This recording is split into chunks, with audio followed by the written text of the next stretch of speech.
할렐루야. 우리 옆에 있는 분들과 함께 인사 나누도록 하겠습니다. 주의 사랑으로 사랑합니다. 축복합니다.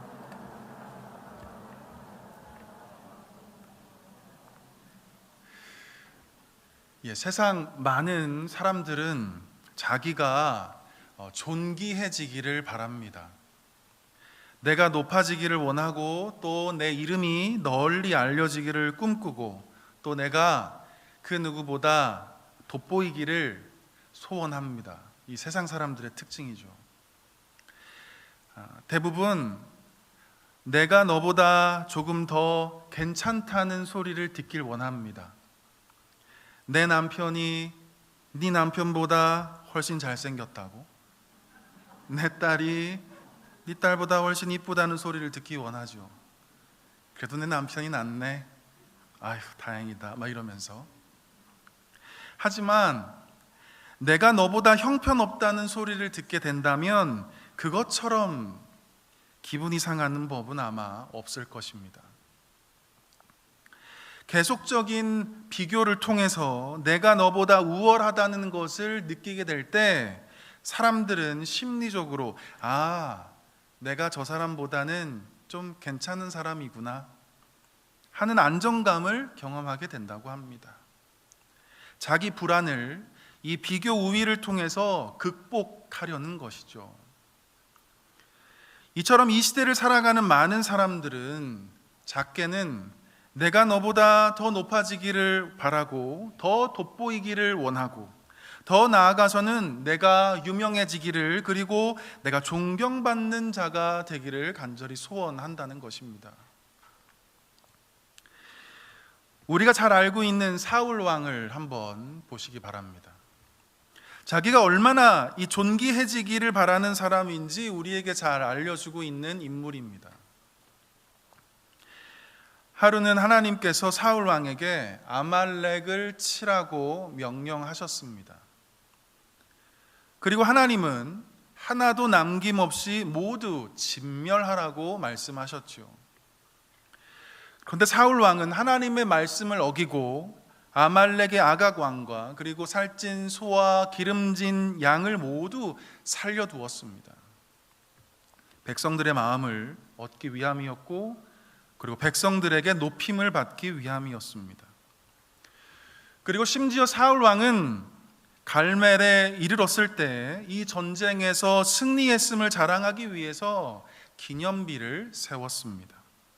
하나님의 손이 아니라 자기의 손을 자랑하고 높이기 위함이었던 것입니다. 사무엘이 이 불순종한 사울 왕을 책망하고는 하나님이 사울 왕을 버렸다고 말하면서 사무엘이 떠나가려고 할 때 이 사울 왕이 사무엘의 그 겉옷자락을 붙잡으면서 한다는 말이 바로 이런 말이었습니다. 사무엘상 15장 30절의 말씀을 우리 함께 읽어보도록 하겠습니다. 사울이 이르되 내가 범죄하였을지라도 이제 청하옵나니 내 백성의 장로들 앞과 이스라엘 앞에서 나를 높이사 나와 함께 돌아가서 내가 당신의 하나님 여호와께 경배하게 하소서 하더라. 하나님께 버림받는 것보다 백성들에게 버림받는 것을 더 두려워했던 사울의 모습을 우리는 보게 됩니다. 하나님께 인정받는 것보다 사람들에게 인정받는 것, 사람들에게 높임을 받고 싶어하는 이 사울의 모습을 볼 수 있는 대목입니다. 다윗이 블레셋과의 전투에서 골리앗을 죽이고 돌아왔을 때 수많은 여인들이 사울이 죽인 자는 천천히요 다윗은 만만이로다 라고 노래했습니다. 이 노래를 들은 사울 왕은 매우 불쾌했습니다. 자기보다 높아지고 또 존경받는 다윗을 두고 볼 수 없었기 때문입니다.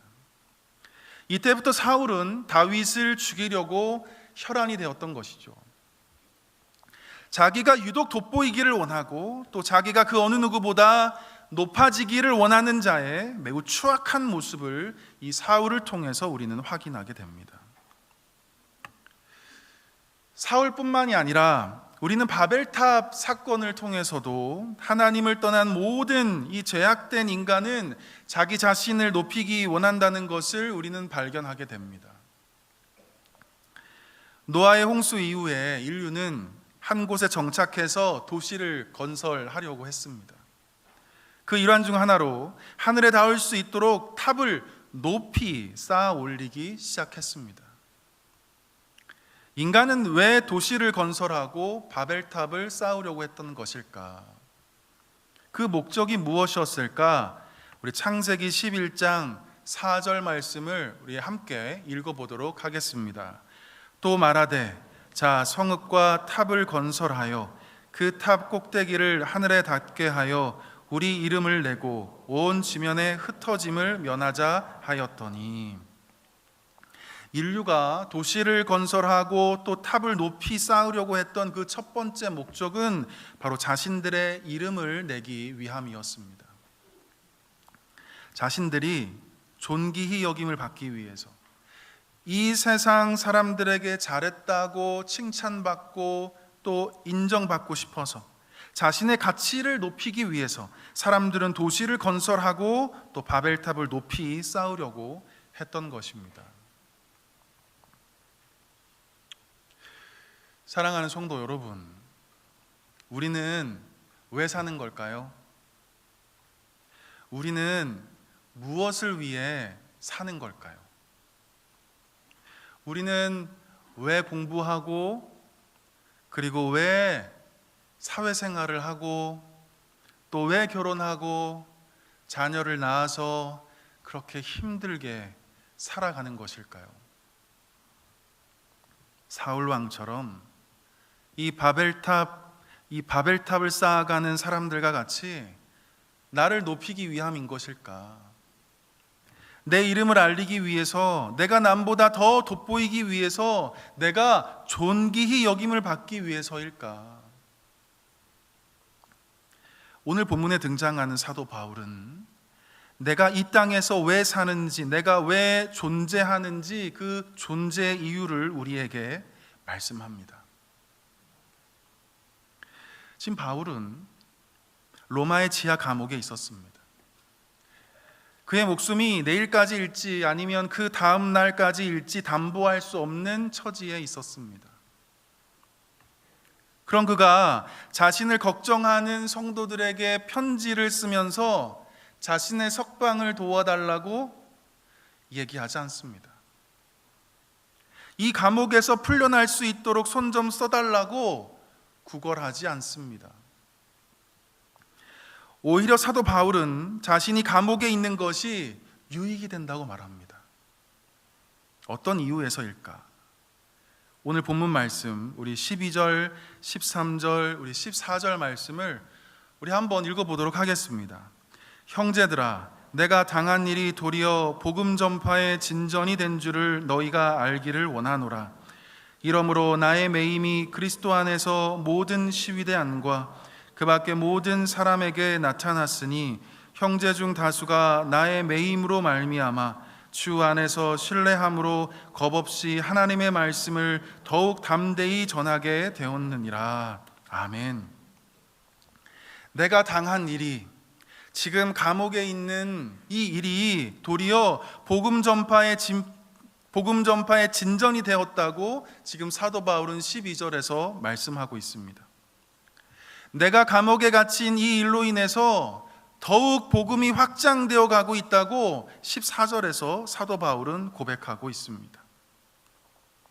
사도 바울은 자신이 감옥에 있음으로 인해서 절망스럽다고, 매우 괴롭다고 말하지 않습니다. 오히려 나로 인해서 더욱 복음이 전파되고 하나님의 말씀이 전해지는 것을 더욱 자랑스럽게 생각하고 있는 것입니다. 그러면서 사도 바울은 18절에서 나는 기뻐하고 또한 기뻐하리라 라고 고백합니다. 바울의 기쁨의 이유는 자신이 석방되었기 때문이 아니었습니다. 자신의 삶의 문제가 해결되어서 기뻐한다고 고백한 것도 더더욱 아니었습니다. 18절 함께 읽어볼까요? 18절 말씀입니다. 그러면 무엇이냐? 거칠애로 하나 참으로 하나 무슨 방도로 하든지 전파되는 것은 그리스도니 이로써 나는 기뻐하고 또한 기뻐하리라. 아멘. 그리스도가 전파되는 것으로 인해서 내가 기뻐한다고 말합니다. 복음이 전파되는 것으로 인해서 내가 정말 기쁘다고 말하고 있는 것입니다. 그러면서 사도 바울은 20절과 21절에서 내가 왜 사는지, 내가 무엇을 위해 살아가는지 그 삶의 이유와 목적을 이렇게 말씀하고 있습니다. 우리 20절과 21절 말씀을 우리 다 같이 한번 읽어보도록 하겠습니다. 나의 간절한 기대와 소망을 따라 아무 일에든지 부끄러워하지 아니하고 지금도 전과 같이 온전히 담대하여 살든지 죽든지 내 몸에서 그리스도가 존귀하게 되게 하려 하나니 이는 내게 사는 것이 그리스도니 죽는 것도 유익함이라. 아멘. 살든지 죽든지 그리스도가 존귀하게 되는 것, 그것이 바로 내가 사는 이유임을 사도 바울은 말씀하고 있습니다. 여기서 그리스도가 존귀하게 되는 것은 이 쭉 문맥적으로 보았을 때 예수님의 이름이 이 세상에 알려지는 것, 예수 그리스도의 복음이 계속해서 전해지는 것을 의미합니다. 바로 내가 존귀하게 되는 것이 아니라, 내가 높아지게 되는 것이 아니라, 내가 돋보이고 내 이름이 널리 알려지는 것이 아니라 오직 예수 그리스도가 존귀하게 되는 것, 오직 예수의 이름이 널리 전해지는 것, 이것이 바로 내가 살아가는 이유이자 목적임을 말씀하고 있는 것입니다. 사도 바울에게 있어서 중요한 것은 감옥에서 자유하게 되는 것이 아니었습니다. 석방이 되는 것이 아니었습니다. 나의 형편과 처지가 좀 더 나아지는 것이 아니었습니다. 나의 상황과 환경과는 상관없이 오직 예수 그리스도가 존귀하게 되고 오직 주의 이름이 이 세상에 널리 알려지고 계속해서 복음이 확장되는 것이 사도 바울에게 있어서 가장 중요한 것이었습니다. 사랑하는 성도 여러분, 때로는 나의 삶의 문제가 해결되는 것을 우리는 가장 중요하게 생각할 때가 있습니다. 나의 가난한 문제가 해결되기를, 수험생이라면 지금의 대학 문제가 해결되기를, 취업 준비생이라면 내가 원하는 직장 문제가 해결되기를 우리는 간절히 소망하지요. 가장 중요하다고 느껴지기도 합니다. 질병의 고통에서 해방될 수 있기를, 부부와의 관계가 회복될 수 있기를, 또한 나의 사업과 직장의 문제가 속히 해결되기를 우리는 날마다 간구하고 기도합니다. 사도 바울도 자신에게 있는 질병으로부터 고침을 받기 위해서 하나님께 열심히 기도했습니다. 우리 예수님도 십자가 사건을 앞두고 겟세마네 언덕에서 땀방울이 핏방울이 되기까지 전심으로 기도했습니다.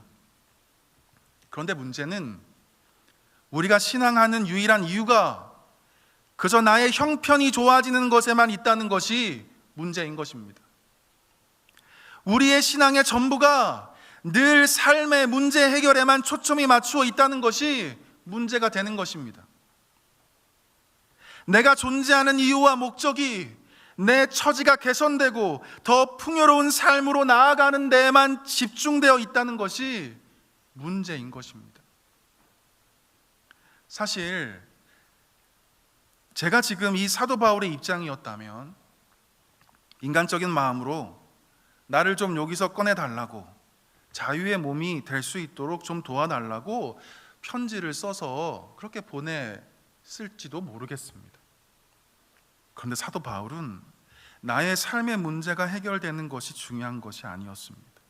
감옥에서 풀려나고 석방되는 것이 나의 삶의 최고의 우선순위가 아니었습니다. 나의 형편과 처지에서 그 형편이 이 세상의 눈으로 보았을 때 실패든 성공이든 상관없이 예수 그리스도만 존귀하게 되기를, 예수 그리스도만 널리 알려지기를, 사도 바울은 소망하고 바라고 있었던 것입니다. 사업이 실패하면 실패한 그 자리에서 예수 그리스도가 전해지기를, 내 사업이 성공하면 성공한 그 자리에서 예수 그리스도의 이름이 알려지기를, 내가 질병으로 인해서 죽는다면 그 죽음의 자리에서 오직 예수 그리스도만이 존귀하게 되기를, 질병의 고통으로부터 온전한 치료를 받았다면 바로 그 치유의 자리에서 오직 그리스도가 높아지게 되기를, 대학이 실패하면 실패한 대로, 성공하면 성공한 대로, 결혼을 실패하면 실패한 대로, 성공하면 성공한 대로 바로 그 자리에서, 바로 그곳에서 오직 예수 그리스도만이 높아지고, 오직 예수 그리스도만이 알려지고, 오직 예수 그리스도만이 존귀하게 되는 것, 그것이 바로 사도 바울이 우리에게 알려주고 있는 우리의 삶의 목적이자 우리가 존재하는 이유인 것입니다. 사랑하는 성도 여러분, 세례 요한이 요한복음 3장 30절에서 이렇게 고백했습니다. 그는 흥하여야 하겠고 나는 쇠하여야 하리라. 세례 요한이 이 말을 고백하기까지 그 상황을 좀 생각해 보면 참 대단하다고 느껴집니다. 요한이 세례를 베풀고 있는 상황에서 예수님도 그 근처에서 세례를 베풀고 있었습니다. 적절한 예는 아니지만 이 요한의 이 제자들의 입장에서 본다면 마트 옆에 또다시 경쟁해야 하는 마트가 생긴 격입니다. 요한의 제자들이 이 세례 요한에게 찾아와서 한다는 말이 사람들이 우리한테 와서 세례를 받는 것이 아니라 다 예수님 쪽으로 가서 세례를 받는다는 겁니다. 세례 요한의 제자들의 입장에서 보았을 때 이 얼마나 아쉬움이 컸을까요? 예수님에 대한 질투심이 아마 가득했을 것 같습니다. 우리 쪽에 사람들이 줄어들고 저쪽으로 사람들이 많아지는 걸 보고 있자니 이 요한의 제자들의 배가 얼마나 아팠을까요? 이러한 상황 속에서 사울 왕이었다면 아마 다윗을 죽이려고 했던 것처럼 예수님을 쫓아갔을 거라고 짐작이 됩니다. 그런데 세례 요한은 겸손하게 이 세례 요한의 제자들을 향해서 이렇게 대답을 합니다. 우리 요한복음 3장 29절과 30절의 말씀을 다 같이 한번 읽어보도록 하겠습니다. 신부를 취하는 자는 신랑이나 서서 신랑의 음성을 듣는 친구가 크게 기뻐하나니 나는 이러한 기쁨으로 충만하였노라. 그는 흥하여야 하겠고 나는 쇠하여야 하리라 하니라. 아멘.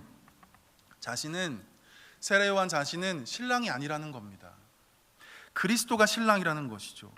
자기는 신랑을 돕는 친구에 불과하다고 지금 말하고 있는 것입니다. 그러면서 하는 말이 신랑의 기쁨이 곧 나의 기쁨이 된다고 고백하고 있는 것입니다. 그렇기 때문에 사람들이 세례받기 위해서 나한테 오지 않고 예수님께 가는 것으로 인해서 너무 속상해하지 말고 도리어 기뻐하라고 지금 세례 요한은 제자들에게 얘기하고 있는 것입니다. 그러면서 세례 요한이 이렇게 얘기하죠.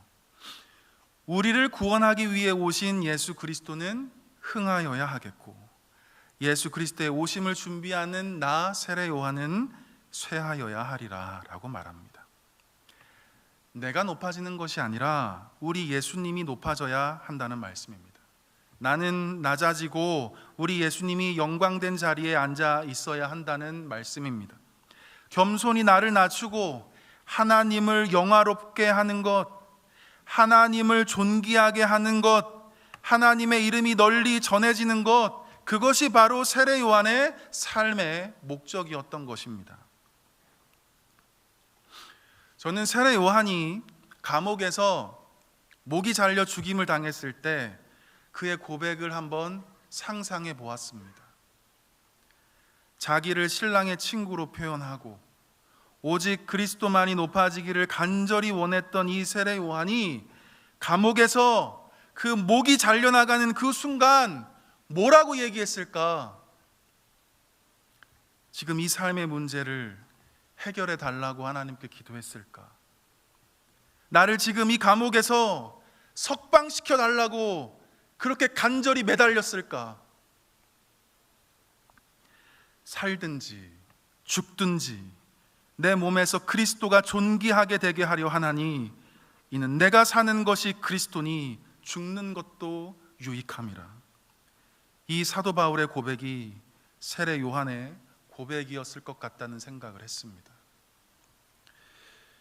우리의 연수가 70이요 강건하면 80일진데 그저 삶의 문제를 해결하는 것이 신앙의 전부가 아님을 알고 나의 형편과 처지에서 지금 바로 그 자리에서 오직 예수 그리스도가 존귀하게 되는 것, 오직 예수 그리스도의 이름이 널리 알려지는 것, 오직 예수 그리스도의 영광을 위해 살아가는 것, 그것이 우리 신앙인의 삶의 목적이자 이유가 된다는 것을 이 시간 기억하셨으면 좋겠습니다.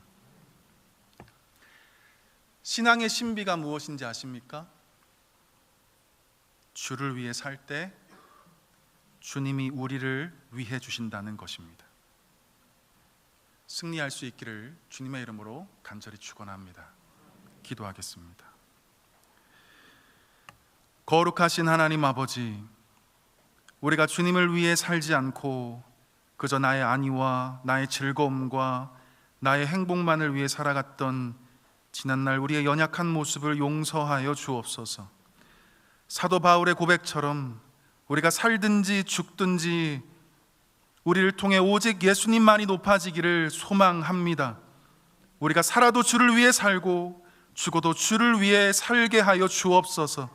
나의 이름이 아니라 오직 예수님의 이름만이 널리 전해지게 하여 주시고 오직 예수 그리스도라는 사실이 우리를 통해 날마다 전파되게 하여 주옵소서. 우리가 어떤 상황 가운데 있든지 우리가 어떤 형편에 있든지 우리가 있는 그 자리에서 오직 주님만이 존귀하게 되기를 간절히 소망하오며 이 모든 말씀 우리의 삶의 이유가 되시는 예수 그리스도의 이름으로 간절히 기도하옵나이다. 아멘.